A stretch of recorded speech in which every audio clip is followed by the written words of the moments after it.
Welcome back. I'm here with Josh from Weddings in Roanoke, and he does videography for weddings. Josh, can you tell me a little bit about your business and what you do? Well, sure. Thanks for having me on the show, Ariel. Basically, I'm a wedding videographer. I've been a videographer here in the Valley for close to 16, 17 years now.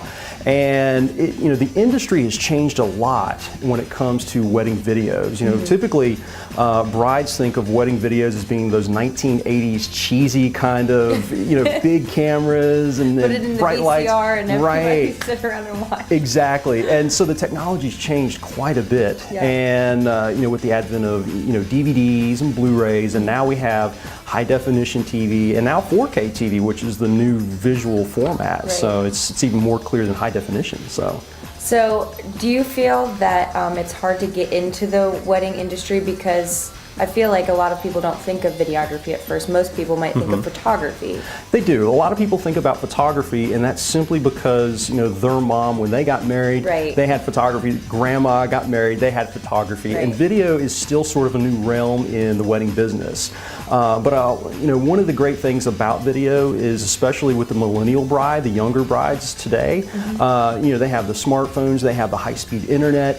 They're always looking, they're always posting videos and things of that nature. And so today's bride is definitely more interested in video. So I'm seeing a larger increase today than I did like 15, 16 years ago. Okay, so when you are videographying a wedding, do you just use just a standard camera? What sort of things do you use? Well, generally speaking, today the industry's changed. Years ago, we would use these large format cameras like that are kind of in front of us now. That's what I was thinking of. Right, over the shoulder, bulky, very large, and we still use these on occasion. Okay. Today's cameras are actually what are called DSLRs. They're a lot like the wedding photography cameras. They're very small, very compact, and they look just like a wedding photography camera actually. The advantage is that they're much lighter, they're easier to operate, they're easier for us video guys to transport, so we don't have as much gear laying around. Right. And the clarity of these new cameras is far superior than the older technology. So you get a much sharper image, you get better audio, you just get a better experience overall. Okay. And so when I think of videography, I feel like there's a lot that goes into it, the editing, doing the sound. So what is your turnaround time? Because I feel like photography, you take the pictures and you can kind of give them back. What's the turnaround for videography? Right, so generally speaking, what a bride doesn't see is the post-edit that we do. We come to the wedding, we're there for 8 to 12 hours a day, we're filming, we're doing all this stuff in the background, and while they're on their honeymoon and while everyone's going home, video guys like myself and competitors and things, we're all out busy putting the film together. Okay. Whether it's a traditional format or cinematic format, which is the newer style.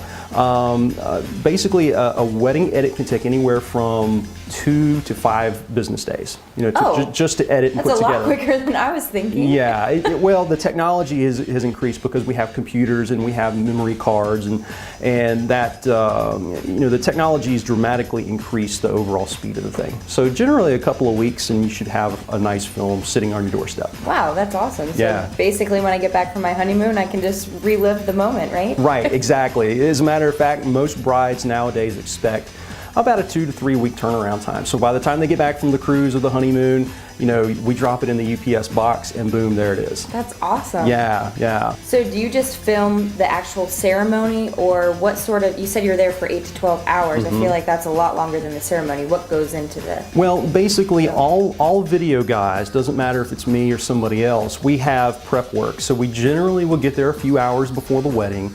A lot of video guys will create these montages where we'll get video of the bride, doing her hair and makeup.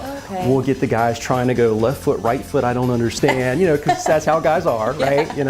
So, we get the essence of the day before the ceremony, and that takes a couple of hours in itself, just grabbing this footage, this B-roll footage. But that's a nice moment to relive more in addition to the ceremony. It is, and it's great because as a bride or as a groom, you're busy getting ready, hanging out with your own clique.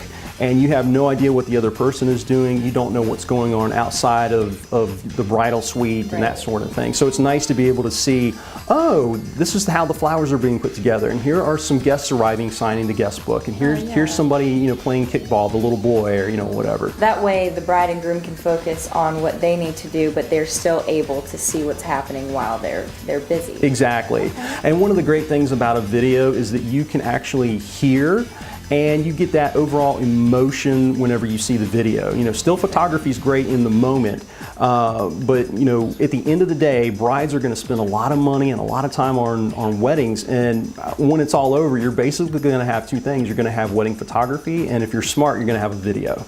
Josh, you have to tell me about this thing. I've seen it blinking on the table, and it looks like a crazy contraption. What do we have? It is a crazy contraption, Ariel. This is a aerial drone.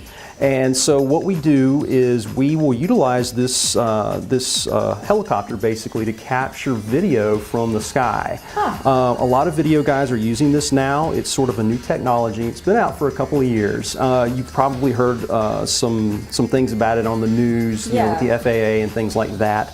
There are some rules and regulations behind it. You know, I'm not able to fly this thing at every location. I can't fly it above a certain height and that sort of thing. Oh, yeah. But the neat thing is you get a nice bird's eye view of the wedding venue. That's something a camera can't really do. Exactly, right. So, you know, there's a built-on camera on board on this thing, and I'm able to control it with my iPhone and a really large remote control. Wow. So it's one of the toys that we use, and several other video companies have these things. It's becoming more standard in the fleet of cameras that we have nowadays. So. And that's something that I wouldn't think about as an aerial view of my wedding. I mean, you take so much time setting it up, being able to see the overall picture, I mean, that's pretty special. Yeah, generally speaking, a professional wedding video guy like myself was going to use anywhere from 3 to 8 cameras at your ceremony. So if you could imagine having, you know, 6 cameras at your wedding, and they're just set up all over the place, you know. So, you know, there's a lot of effort that goes into making a wedding video. There's also a lot of price. You know, these things are not cheap. You know, there's several thousands of dollars, if not more. So you were saying that to film a wedding, it takes 8 to 12 hours. You have lots of different cameras. How much are we talking price-wise? What should our brides be expecting?